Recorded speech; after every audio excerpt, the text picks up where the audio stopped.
8 kesalahan penderita diabetes yang bikin menyesal seumur hidup. Jangan sampai kamu salah satunya. Halo semuanya, dengan Dr. Erta, spesialis jantung dan pembuluh darah dari Klinik Kera. Kali ini kita akan membahas sebuah topik yang sering banget dianggap sepele, tapi sebenarnya bisa berdampak besar dan panjang bagi kualitas hidup penderita diabetes.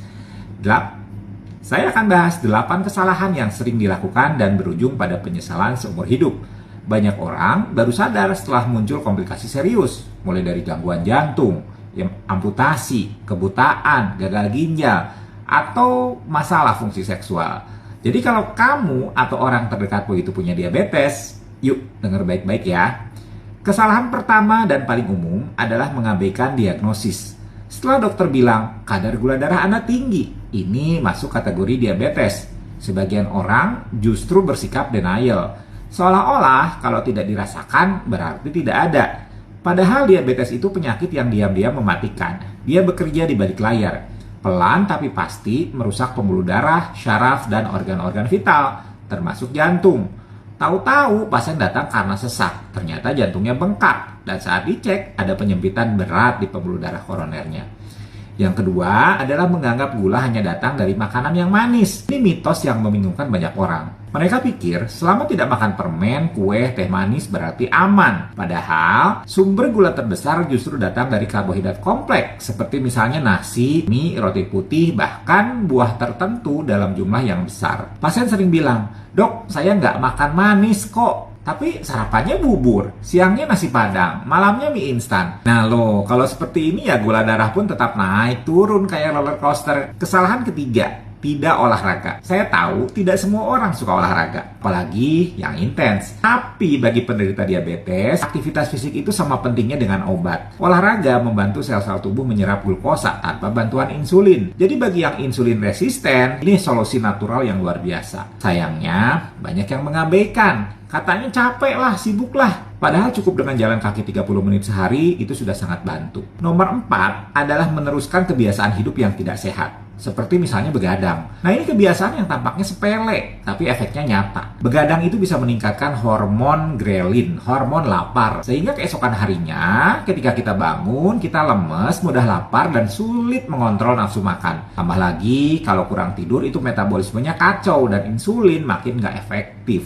Jadi kalau kamu masih sering tidur lewat tengah malam sambil ngemil gorengan, waktunya ya dirubah. Kesalahan kelima yang tidak kalah penting adalah berusaha hidup alami tanpa obat.